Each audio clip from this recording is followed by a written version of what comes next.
You are listening to the CMR audio project.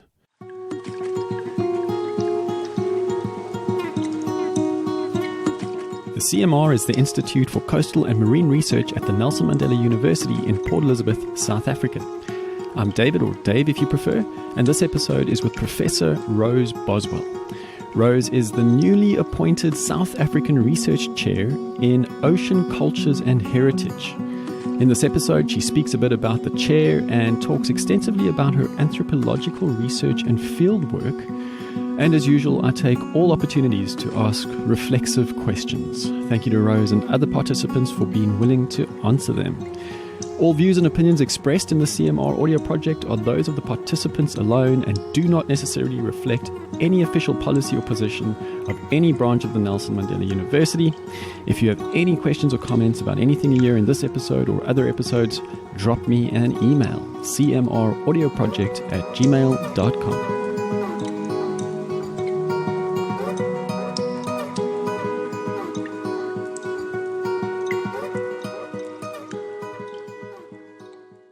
Prof. Boswell, Rose, it's a Wednesday evening, quite late. You've made the time to have this conversation, this interview. Thank you very much for that. I appreciate your time. It seems that everyone connected to the CMR or the university at this time of year seems to be trying to juggle most of the academic year in a few months because of COVID and lockdown. So really, thank you for your time. I'm excited to have this chat because I read about you and what your background is all about, and you've got quite a diverse one.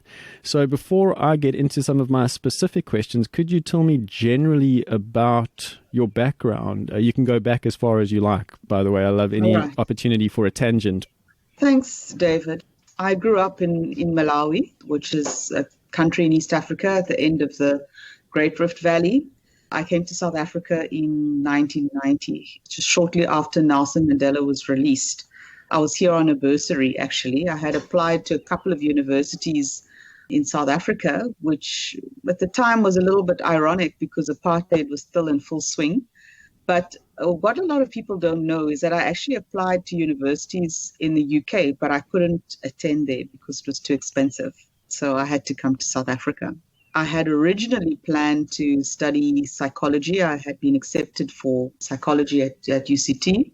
Because I arrived halfway through the year and it was a whole year course, they said, well, why don't you just do archaeology and anthropology for a little bit, and in the new year you can register for psychology. And I did both archaeology and anthropology for half a year. And then when it came to the end of the year, I didn't really want to shift from those subjects. But I couldn't continue with the archaeology because there was a timetable clash. So that's why I ended up doing just anthropology. And the shift from, you said Malawi, right? That's correct, yeah. So, I grew up in Malawi, but I was born in Mauritius. And my parents were migrant workers. So they came to Malawi as part of a group of migrant workers who were working on the sugar estate in southern Malawi. That's where I grew up. The factory and the company that my father worked for sent the kids that were on the estate to school in the city, which was the Scottish named town of Blantyre. Just goes to show you how extensive those colonial roots go. And that's where I learned how to speak English and where I did my early studies as a young student. And were you happy with landing up in South Africa in the long run, looking back at it now? Yes, I think what was interesting about South Africa, obviously in the 1990s, is that there was so much hope. I remember, I have a very distinct memory of listening in Malawi. There were three radio stations technically that you could listen to, and when I was growing up, there was a sort of dictatorship, so we had no TV at all. So we listened to these three radio stations. One of them was BBC Africa. The other one was a Highveld radio. And then, of course, it was Malawi's own national broadcaster. And I remember hearing that Samora Machel's plane had crashed. I would like to say it was an important event in my history because that was the moment at which I realized just how serious and how terrible things were in South Africa. And that was obviously the height of the state of emergency also in the country. And we had been listening to this sort of strange Highveld radio that painted a very rosy picture of South Africa under apartheid.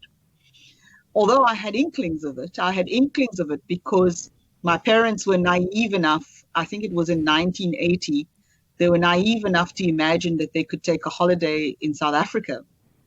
And they traveled through Swaziland and they landed up in Durban at this, what they then called the international hotels, which, accommodated people of all races. And they were shocked the following morning when they wanted to take a cab into town to find out that they are classified as part of a particular racial group, and that being in an international hotel didn't mean that you would have an international experience, out of the streets of Durban. So yes, so I had an inkling of what was coming in South Africa, but at the same time, in the 1990s, South Africa was a very hopeful place. So especially the early 1990s, under the leadership of Nelson Mandela.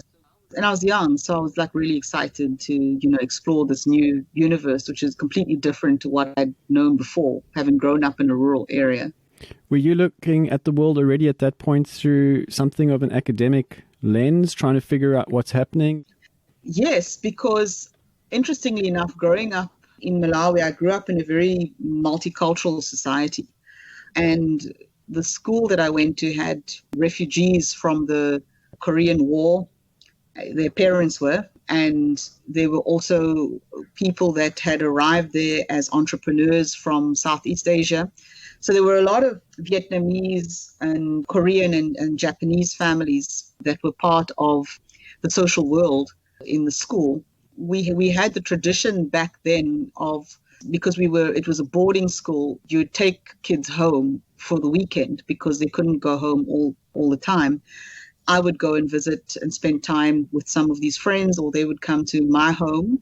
And I learned a great deal about South Korean culture and Japanese culture and life in Vietnam and so on and so forth. So I already had that exposure to a sort of a completely culturally diverse world from quite a young age. And I think that really gave me the impetus to follow through and to become more interested in other forms or experiences of cultural diversity. You've had quite a meandering journey to this position that you currently fulfill. So just let me formally congratulate you for being appointed as the Saatchi Chair in Ocean Cultures and Heritage. It's quite a big deal. Big congratulations to you. So for listeners who might not know what a Saatchi Chair is, could you explain a little bit about it and also what the chair entails, but then also what is the link to the CMR? So a South African Research Chair is a position that is accorded to an individual and an institution that has been pursuing a particular topic for a fairly long period of time. In my case, I've been interested in the issue of ocean cultures for the last 20 years.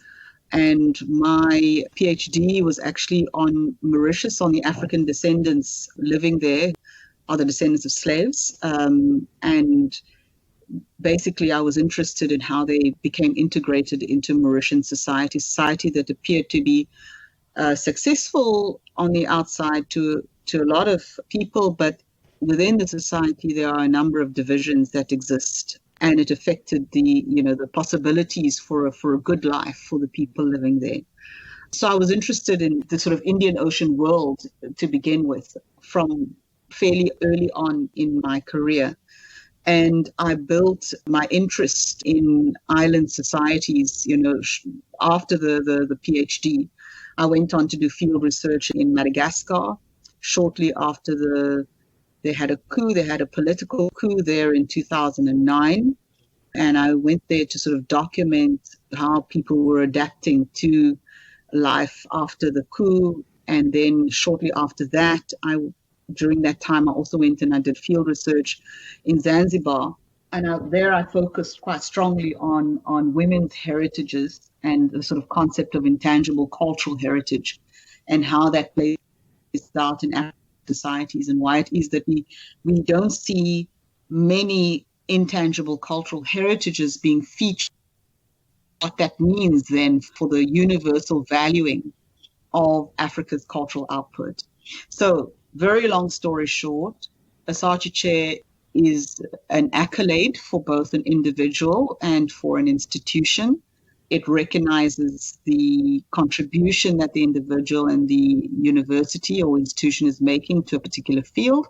And there is the expectation that this research will be deepened and expanded and become more transdisciplinary in order to make a further contribution to knowledge in this particular field. In terms of the link to CMR, I have been engaging and working with CMR in my former capacity as the Dean of Arts, seeking to highlight the importance of the arts and humanities to oceans conservation. And so I'm hoping now to be able to continue in that role of emphasizing the importance of the arts and the humanities, and in particular the contributions of anthropology to coastal and marine resources management.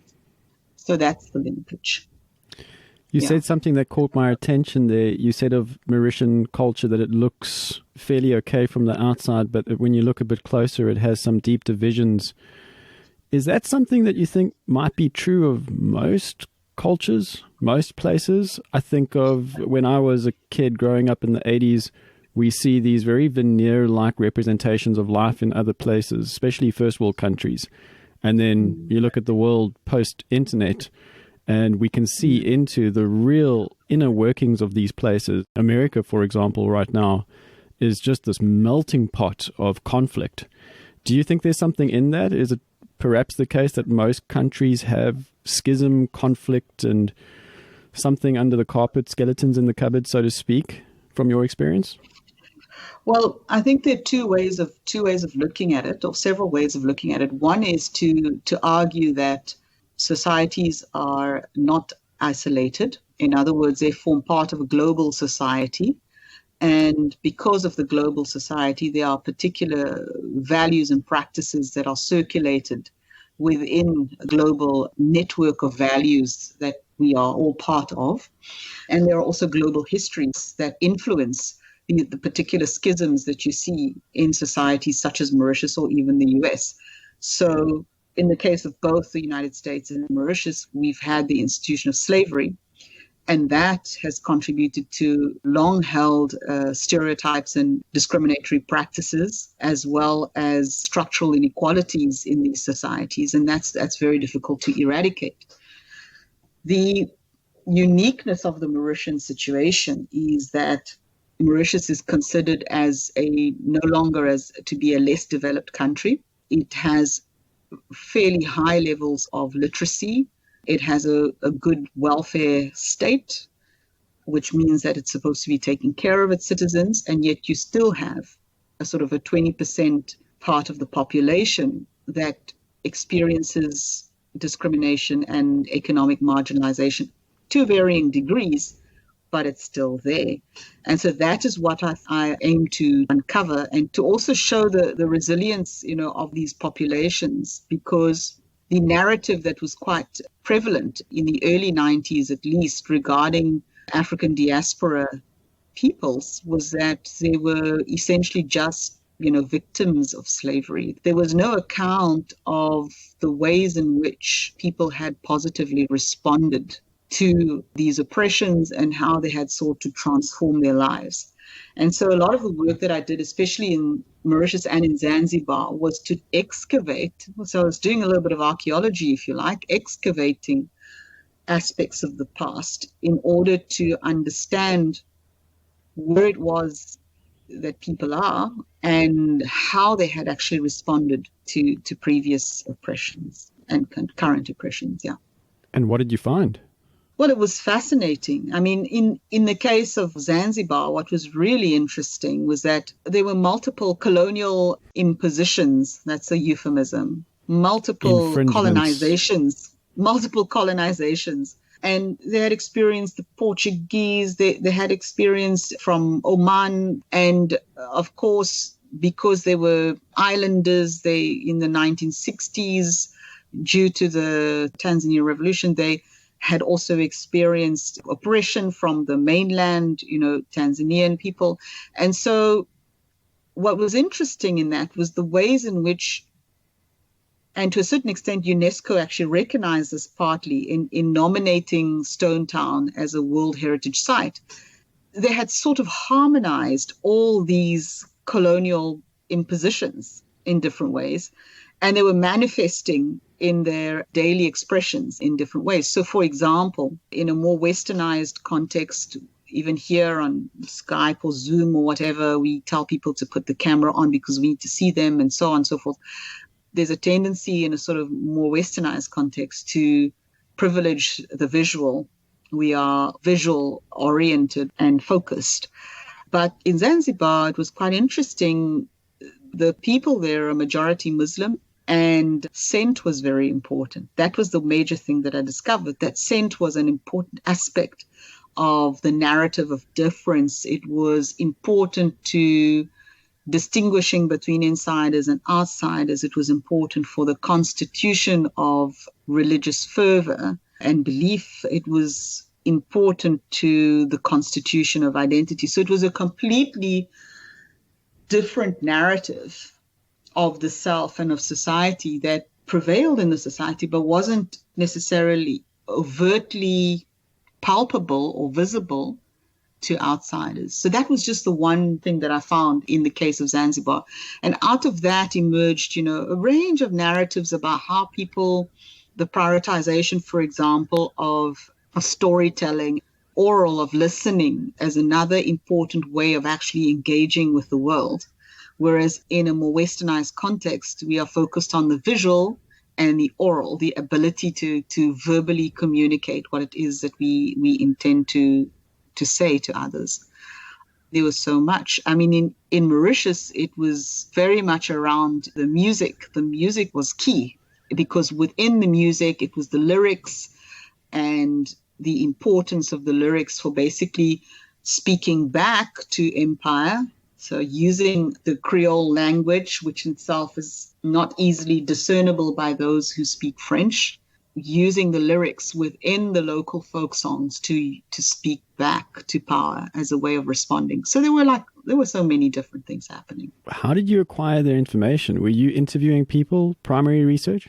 Yeah, so in anthropology, we conduct what we call field research, and field research is basically on-site research. We do what we call participant observation or participatory observation. So we spend time in the local community, we observe, we eat with the people, we have conversations with them, interviews, we listen to the stories, we participate in the musical performances. So it's a fully immersive activity, which is quite difficult to do because one has a sort of a persona that people imagine that this is what you're like, but they actually don't know what you're like when you're in the field. You're a completely different person. So you're doing that ostensibly for academic research purposes, but did you find yourself learning anything that can't quite be translated into the language of academia? Yes, some interesting things. I actually documented some of this in a paper that I published in 2017. And one of the main messages of that particular paper was that research or any form of human engagement is a profoundly sensory engagement. And our more westernized context denies the sensory.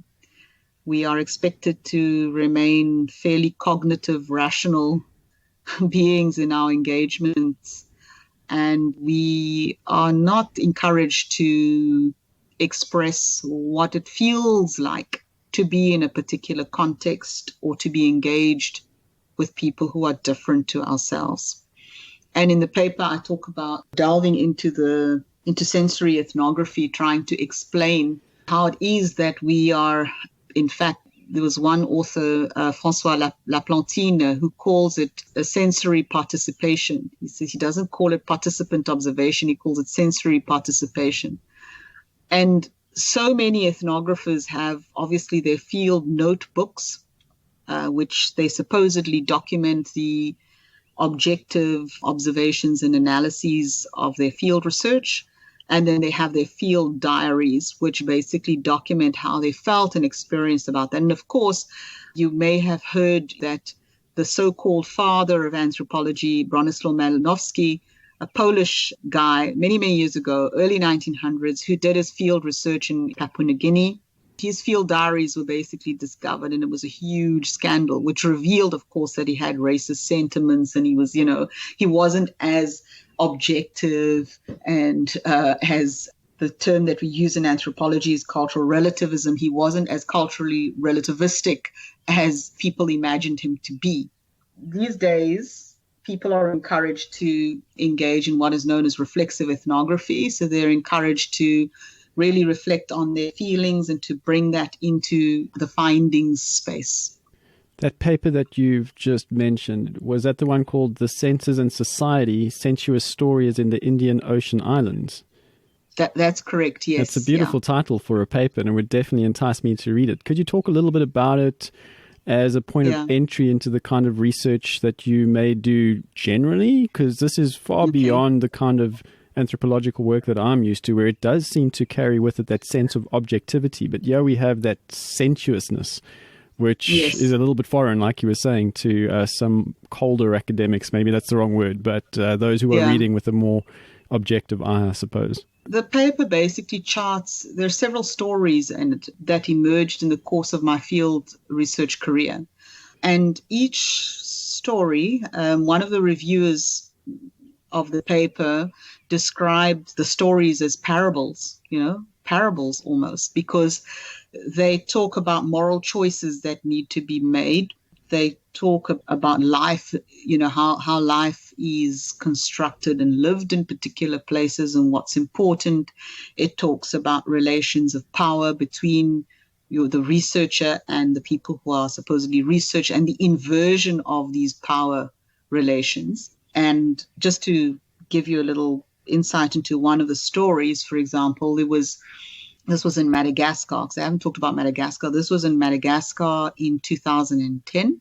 It's 10 years ago already. And I was doing field research. I was in this part of the island, northern part of the island. I had to cross a lake in order to get to this little island. It's on the other side of this open body of water. I was going to get into this boat with 3 other people. They were from the island of Reunion. It was a photographer and his wife. And there was one other person on the boat to steer, and then there was the guy who was the guide. It was basically a canoe. It wasn't even a boat. It was a canoe. It was like a 6-foot, like the kind of thing that you'd see on the Amazon. And this was in 2010. So we crossing this lake on this canoe, and the water's not very deep. It's not very deep. So we like, well, even if it turns, it's fine. We can just swim and it'll be fine. And we were explicitly told that this lake is a sacred lake. So we are not allowed to touch the water, because the ancestors, the female ancestors of the royals, the royal Malagasy queens, are actually buried at the bottom of this lake. So we were absolutely not to touch the water. And so we were supposedly the outsiders, and we were under the impression that we are the ones who are in control, because we have collectively commissioned this canoe to help us cross the lake, that we're the ones in power. And yet throughout the entire crossing of the lake, there was the assertion of power on the part of the guide, where he says, don't touch the water, don't touch the boat, don't touch anything, and certainly don't touch my machete.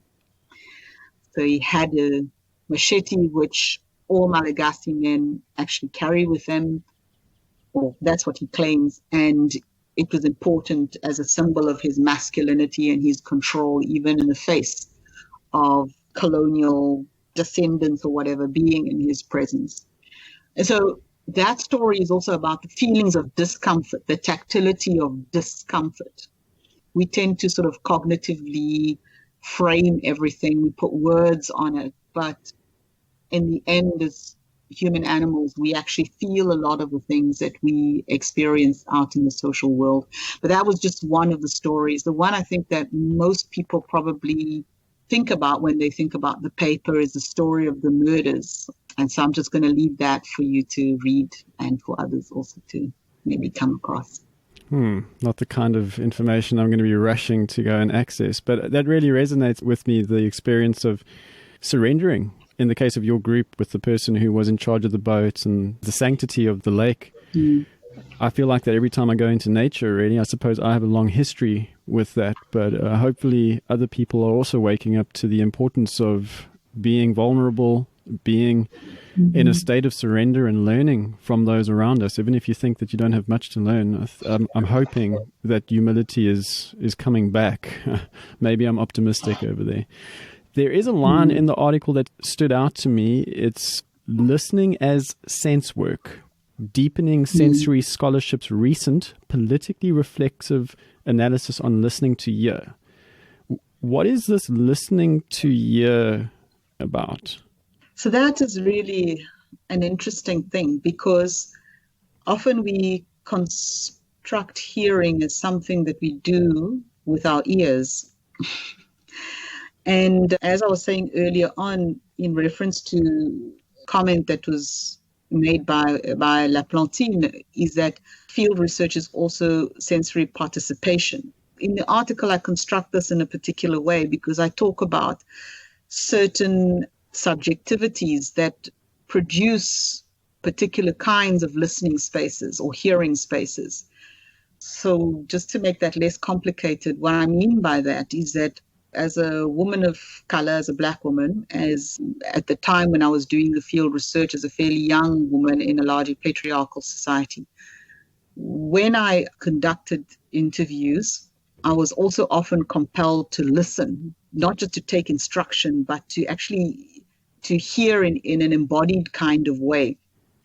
So when people became very animated in telling me their story, whether it's a story about their own oppressions or their own difficulties and so on, the physical distance that perhaps would have been observed had there been a more powerful interviewer in a particular space was not necessarily observed. So I'd have had interviewees, for example, that grip me by the shoulders and compel me to actually listen and keep me for hours and hours and make me eat stuff. People making you eat things is kind of par for the course for most ethnographers.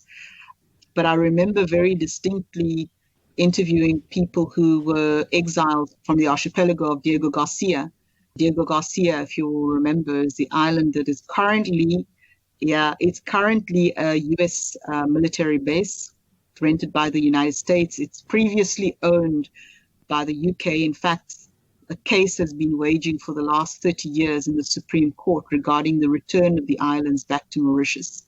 Diego Garcia is now known as the British Indian Ocean Territory, or BIOT. And the people were exiled from there in 1965. They were forcibly relocated back to Mauritius, and their plantations and everything burned, animals killed and all of that. So it's an atrocity, but I remember interviewing the descendants of the exiles in Mauritius and sitting there in the cramped lounge, sort of hearing the stories from the grandmothers and so on. And they made me eat, and they, can you taste us now? Can you taste our history? You have to eat this. You have to eat this because this is part of our history.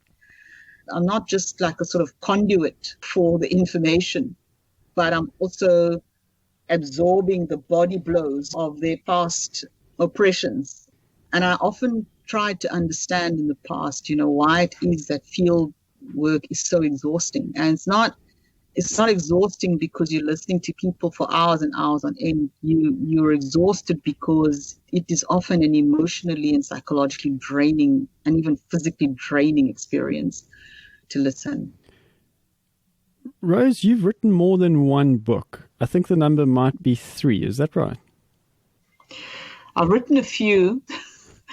I have, personally authored this, so it's a Malaise Creole, and then there is Challenges to the Management of Intangible Cultural Heritage, and then there was the one on Madagascar and Zanzibar, and then I've co-edited the Post-Colonial Anthropologies book, and then I've got 2 poetry books, I'm going to have to ask you to read me some poetry soon, but first, How on earth did you manage to fit in the writing of so many books and editing of so many books during the busy life of an academic? David, I think the important thing is that when you really love something, it's not difficult to do it. You'll find time to write, and often the writing will go very quickly, especially if you are inspired by a particular subject. I have different writing rhythms. So on some days I'll wake up really early to write. And other times, if the writing is going really well, then I won't eat and I'll just write through the night until I'm done with the piece that I'm working on. I also revise and revise and revise and revise. So, and I'm open to what editors and reviewers have to say. I think that's very important. A lot of people get emotional and very upset when they get a bad review and tend to give up.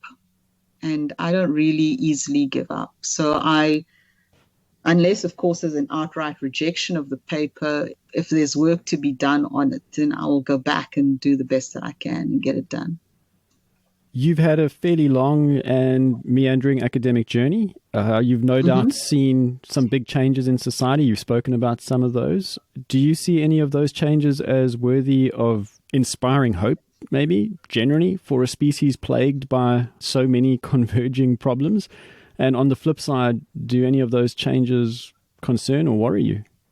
I think if I have to start with the second part of the question, the things that are happening that concern or worry me, and that is almost the commercialization of knowledge.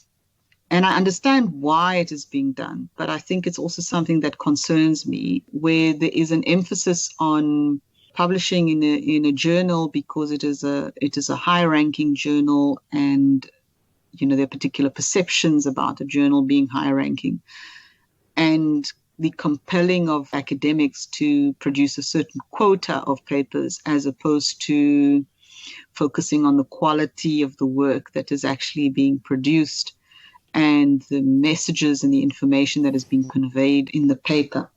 I remember when I was a very young academic, one of my PhD supervisors at the time said, you see, obviously very much a pre-internet kind of, supervisor. And he would say, in the old days, so-and-so wrote like 10 papers, and that was all he wrote for his entire life. Those papers were seminal papers and were quoted extensively because they really had something meaningful to say. And what I see now as a senior academic and researcher, what I see is that there is a lot of lamination. So people write papers and then they almost replicate the findings in another paper and another paper. But as long as they are now reaching the, magical numbers of X number of papers per annum or more, and are therefore perceived as being prolific, that is what matters. And I have a problem with that, because I would rather encounter the cognitive journey of the academic. I'd like to know how their thoughts are developing and evolving and what inspires them across different intellectual boundaries. I would prefer that. But I understand also that because the system is predicated on a subsidy system, there's a desire and a push to actually produce in terms of volume. So that's one thing that concerns me a lot about, the publication machine thing is something that concerns me. And also the fact that, unfortunately, there are still in certain places, cabal is such a strong word, but there are networks, there are these publication networks and cliques. And so if you're not part of that world, or you're not seen as circulating within that world, then it's going to be pretty tough to get your work out there. So in terms of hope, the thing that I think really makes me feel hopeful is that maybe because of technological advances, it's becoming easier for academics and scholars from different parts of the world to access information compared to before. So we're reading more widely, we're accessing more information and data from different parts of the world, as opposed to just, Europe and North America. And that is really good. The other thing that I feel is quite generates quite a lot of hope is the fact that people are willing to work across disciplinary boundaries, and they're also willing to experiment with different genres. So could ethnography, for example, emerge in poetry? Could it emerge in a blog? Is it possible to generate particular discourses or theories from seemingly surface and unimportant means of communication, like the blog or the vlog? Is it possible to do that? And of course, people are already doing it. Are field sites that classical anthropologists wouldn't touch, a gym, for example, could that be a potential field site? I wrote a paper couple of years back on bodybuilding, identity in bodybuilding, which is, I like to write for fun as well, and not just for seriousness. I've thoroughly enjoyed writing that paper because although it wasn't theoretically substantive, it was ethnographically interesting. And I think people should write papers not just because they want to make a deep theoretical point, but because other people might enjoy reading it. It seems that the future will increasingly require more people to spend increasing amounts of time doing more things online. So we're all involved in this already, and some of us are quite concerned about this mediated reality. So as an experienced scholar who has done extensive research and work on culture and heritage, what do you think some of the consequences will be of the so-called fourth industrial revolution and the dominance of the Psi world for future culture and heritage? It's a huge question, David. I'm good at those. I'm going to give you two little quick answers. One is that human beings adapt. They always adapt, and they adapt in very interesting ways. We already saw that at the beginning of lockdown globally, where people had Zoom parties and so on, et cetera, as a way of trying to mediate or to return to a sense of normality under abnormal circumstances. So people adapt. So that's the one part of the question. The second thing is that there will be new heritages that will emerge out of this digitized space. So already we're seeing that embodied changes are already taking place. People talk about the Zoom outfit or the Zoom suit. Okay, I made that one up. It's not anywhere the Zoom suit, which is business on top and party at the bottom. So you wear slippers at the bottom and your pajamas and whatever, and you got your suit on top and your face powdered and your hair done, et cetera, et cetera. I'm wearing slippers right now. Exactly. So people only see the top bit, okay? And then, of course, the protocol as well, of the online communication is one that is completely different to in-person communication. So the entire protocol there kind of falls apart, because if you think of how people are arranged, for example, in a Senate hall, our own Senate hall at our university, it's quite a hierarchical space in the manner in which it is organized. At some universities, even more so, because the vice chancellors and the senior management people sit up on a very high podium, and then the rest of the academic populace is in the pits somewhere at the bottom there, being spoken to. And the hierarchical structure of the academic space or the meeting space has changed. And that's going to have an impact on the way in which people communicate and engage with each other. So I think there'll be a series of changes that will occur. The most difficult thing has been, of course, people, and this is a term that currently exists in the web, is Zoom fatigue. The fact that it is very difficult to actually engage with someone where you can't perceive the entire body language of the individual. Because my hands are moving here, you can't really see them unless it comes up in the air. It's very difficult. So when you are in an actual face-to-face sort of encounter or engagement, you can see my whole face, you can see my eyes, you can see the micro expressions on my face, which field researchers often rely on as well, to know whether the person that is being interviewed has had enough and they want to walk away now. It's enough. And so then the experienced field researcher starts to wrap up that interview process. There are certain signals that the entire body actually sends, or even a group of people. You will sense that interview has been going on for too long, et cetera, et cetera. But you can't do that necessarily in Zoom. So people have to adapt, and they have to learn to reread emotional and visual cues. It's going to be interesting seeing what happens with Generation COVID. Those people who are now in their formative years, who are learning to see the world behind a mask through a screen, none of those verbal communication skills that you've just mentioned. Very fascinating study to be done on that, perhaps over a long period of time. So many questions. I have to ask you for some poetry, though. I was going to read you poetry, but guess what? The book is not actually here in front of me. It's not here in front of me, but there are two books. And maybe we can do that once. Maybe we can tag that on at another date. I don't know if that's all right with you. I just Perfect. I don't have them with me here today. But there's some interesting pieces. I could tell you poetry that we wrote about Trump. I had an old school friend who lives in San Francisco. He's a graphic artist in San Francisco, and he did some fantastic drawings of Trump prior to the elections. And I wrote some poetry around that, and it was actually published. There's some other interesting, shorter, evocative pieces as well, and maybe one or two that speak specifically to the issue of oceans, which might be relevant to CMR, but I don't have the book in front of me now. Okay, I'll let you off the hook this time and look forward to it for next time. So final question then would be any recommendations or suggestions on books, films, documentaries, podcasts, or anything, not just academically focused, that might be of interest for listeners?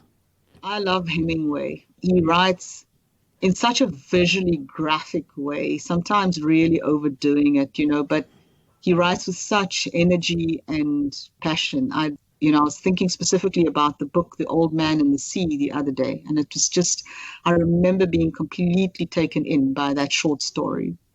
Yeah, I mean, Hemingway's great. I've read quite a lot of V.S. Naipaul's books. In a Free State, Bend in the River, he writes about the colonial condition. He's originally born in Trinidad, but traveled to the UK and lived there for many years.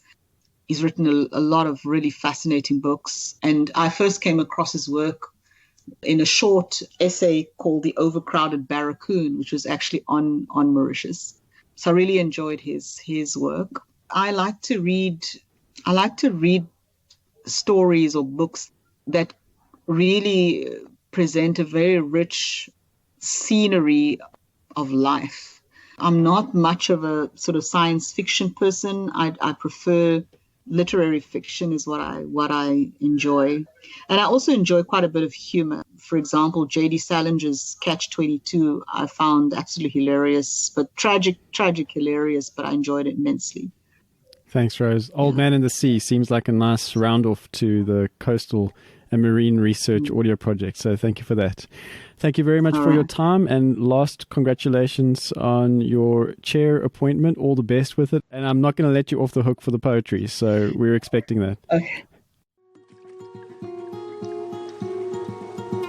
That's the end of the episode. Thanks for listening. Any questions or comments can go to cmraudioproject@gmail.com. All episodes of the CMR Audio Project can be downloaded at archive.org. Head over to archive.org and search for CMR Audio Project. You should be on your way. Many thanks to Kendall Beeden, who made the theme music for this audio project. His email address is kendallbeeden@gmail.com. Thanks again for listening. Until next time, as always, may the tides of life treat you kindly.